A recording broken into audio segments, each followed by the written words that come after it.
Youth Alive, welcome back to this week's episode of Youth Alive. As always, we thank you so much for joining us tonight. We encourage you to sit back, grab a snack, and enjoy, while together we get uplifted and reminded what it truly means to be young and alive.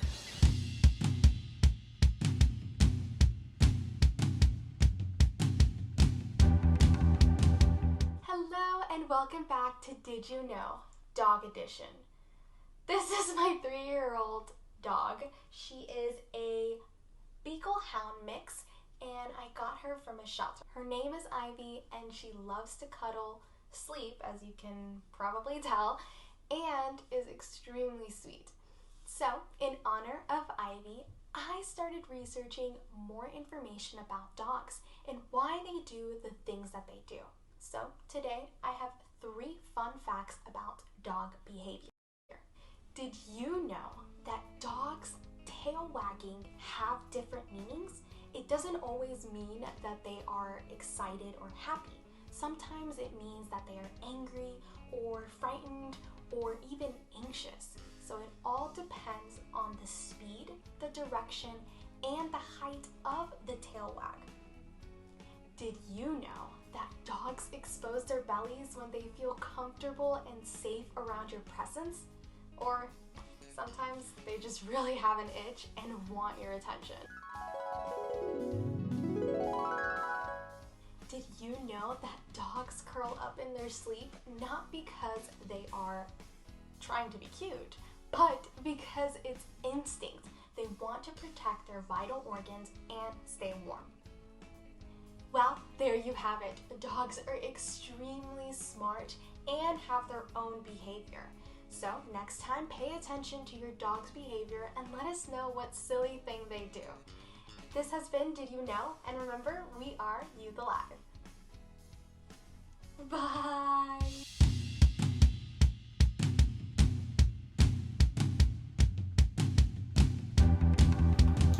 It's time to get serious, people. There is a problem that we have ignored over the years and needs to be addressed right now. Yes. You see, that problem is superheroes. Whoa, not superheroes itself is the problem, but the way we have analyzed them over the years. You see, we always count with their speed, their strength, their intelligence, their powers, and how they use them. But there's one thing really important that we have missed over the years, which is their signature pose. Incredible. That's why in this peak of the week, my team and I have made a serious research asking the people what they think, who has the best superhero signature pose. And we're here for you to see the results. Roll the tape.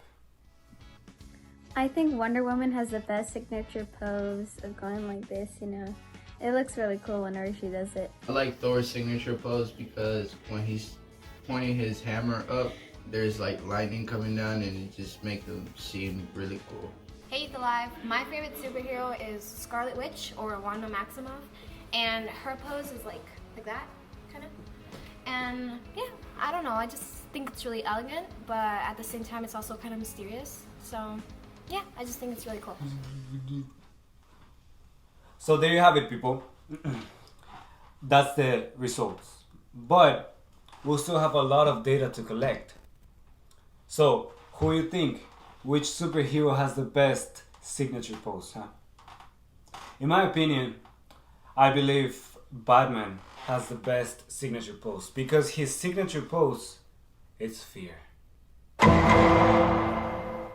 Anyway, thank you so much for watching, and we hope that we can solve more serious problems like this one in future editions. For now, it's okay if you don't think Batman is the best. We'll forgive you. And also remember, we are Youth Alive.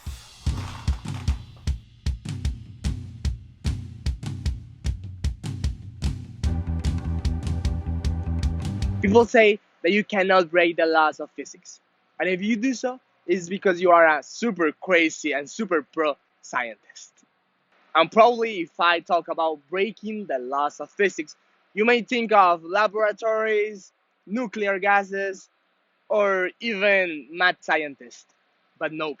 Today, in the works, I will show you how you can play with the laws of physics at home. And yes, you can actually break the laws of physics just using these simple materials. And I'm gonna show you how. Today we are gonna play with the most famous Newton's law, the law of gravity. And as you know, gravity is simply the force of attraction between all matter. And as you know, the earth is matter, we all are matter, and that's why the earth can attract all of us to its center. And as the earth can attract all of us to its center, it also can attract every physical. It also can attract every physical thing on the earth because every physical thing on the earth is matter. And also, the heavier the object, the more attraction there is gonna be between those objects. So that means that the earth is gonna attract me or it's gonna pull me more than it pulls a water bottle because of course I am heavier than a water bottle. I expect to be heavier than a water bottle. That's why if I step on a cracker, I am gonna crack the cracker because I am heavier than the cracker. Any object that is not heavy enough then another object is not going to be able to hold that object. For example, this toothpick is not going to be able to hold two forks, for example. Or a couple of matches are not going to be able to hold a water bottle, for example. But you know what? Today we are going to play around with it. So the first experiment that we are going to do is we will see how this simple toothpick is going to be able to hold two forks. The way that we are going to do this is super simple. First, you're going to crisscross the two forks.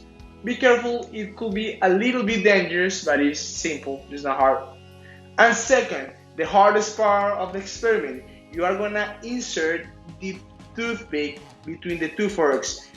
This can take you a little bit, sometimes a little bit too much, sometimes, but don't worry, it's not hard. And after a couple of minutes, couple of seconds, you're gonna be able to have this. What about if I tell you that this toothpick is gonna be able to hold these two forks in this edge? Are you gonna believe that? So, friend Juanca, he doesn't believe it. So, he's gonna try to do the experiment. We'll see what happens. Juanca, go ahead. So you guys know I'm a little skeptical about this one, so I'm gonna try myself. I got the two forks, so I'm gonna put them, like this. This looks okay, and then I'm gonna stick the toothpick in the middle. Right, look a lot. This looks like it's alright. So, time for the truth. See.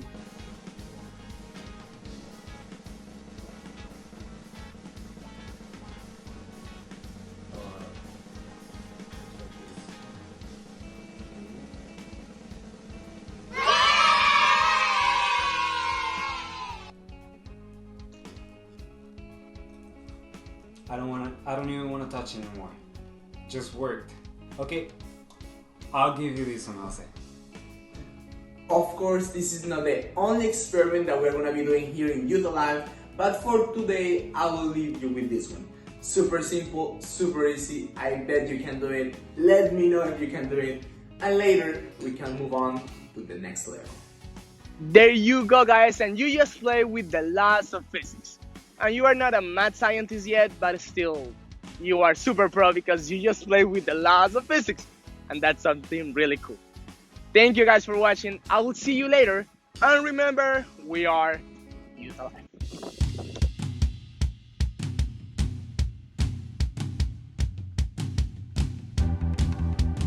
Hello, guys, and welcome to this segment entitled Upgrade. Now, the past two episodes, we've been talking about the problem of evil. We've learned that God did not create evil and that we brought it onto ourselves through sin, and that God always has a purpose for our suffering. So, to conclude, today we're going to tackle the following question: couldn't God just make a world without evil? Let's look at the following arguments. So the first argument says, well, God simply could have. He could have just made a world without evil. Well, this neglects to take into account the fact that we have been given moral law by God. Now, a couple of episodes ago, we've seen that moral law is what allows us to distinguish between good and evil. And if we say that God could have simply made a world where evil doesn't exist, we wouldn't be taking into account what Genesis 1:31 says. Then God saw everything that he had made, and indeed it was very good. So the evening and the morning were the sixth day. Thank you. And like that verse says, the problem isn't that God didn't make a world without evil. Because as we saw in the verse, God already made everything good. And because of the moral law that we have, we can see that there is good. And so we can't ask God to make a world without evil because he already did. He already made everything good. Thus, the argument that God could have simply just made a world without evil is illogical because, again, he already made everything good. Now, the next argument says that God could have just made us without free will, right? That could have gotten rid of the problem of evil. Well, to know why this argument is illogical, let's take a step back. What is free will? Well, free will is our ability to choose between one thing or another. So let me give you an example. I chose to wear this shirt. I chose to sit in this particular location, and I chose to put the camera right there.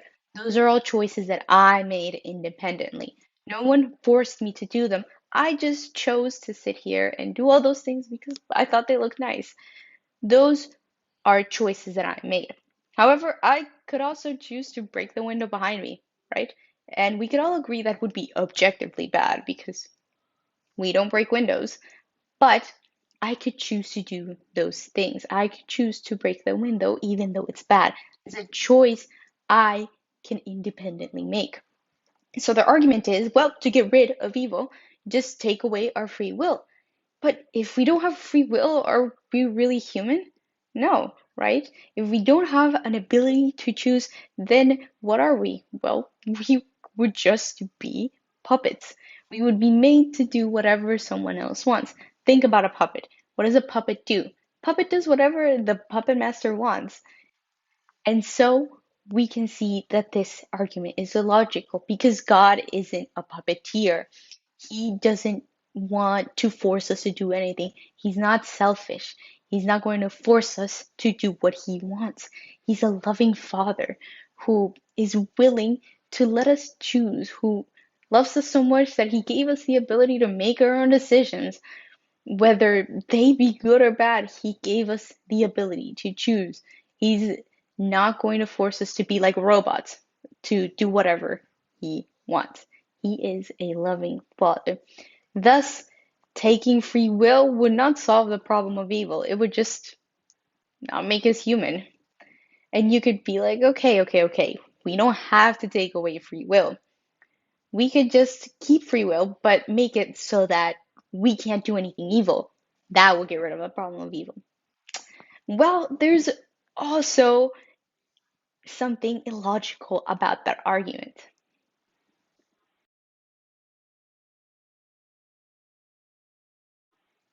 Arguing that he could give us free will, but just make us incapable of doing evil, of making decisions that are evil, is just as bad and practically the same as taking away free will.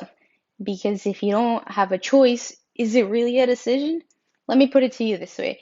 If you are going to have ice cream, like it is a fact that tonight you will have ice cream, and the only thing in the freezer is vanilla, do you really have a choice on what type of ice cream you have?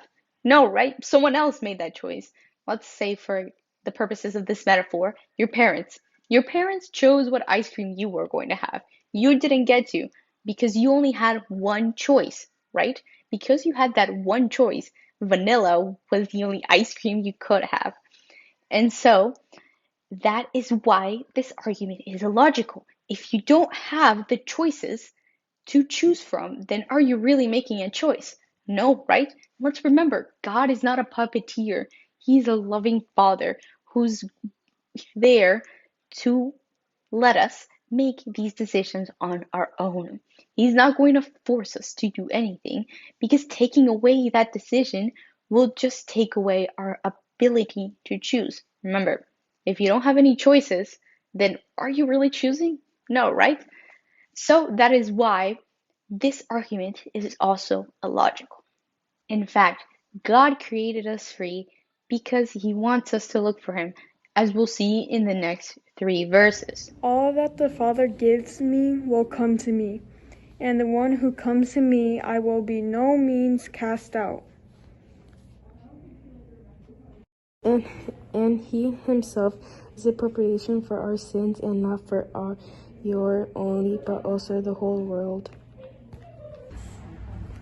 The Lord is not slack concerning His promise, as some count slackness, but is suffering toward us, not willing that any should perish, but that all should come to repentance. Thank you for reading that. And in those verses, we can see that He is a loving Father. He's willing to forgive, that He's here to wait patiently for us to go to Him. And so, giving us free will, He lets us choose what we want to do. So, to recap, firstly, we know that God exists, and God is a God who's all good, all powerful. Evil also exists, but God didn't create evil. We brought it on ourselves. When Adam and Eve sinned, thus creating evil, they brought evil onto the world. Secondly, we know that suffering comes from our own sin, but we can also suffer because of others. But suffering has a purpose, and God always has a purpose for the suffering that we at times have to endure. And it's important to know that we can rely on Him. And finally, what we learned today is that God cannot go against His essence. That because He's such a loving Father, He gave us the ability to choose. He gave us the ability to make our own decisions. And that is why we can sometimes choose to do evil. So, thank you for watching. This has been Upgrade, and remember that we are Youth Alive. And there you have it, y'all. That wraps up this week's episode of Youth Alive. Thank you so much for joining us today. We encourage you to share this episode with all of your friends. For our international ministry, thank you for being a part of what we do here through Youth Alive. And as for everyone else, we'll see you next time at 7 p.m. so together we can be uplifted and reminded what it truly means to be young and alive.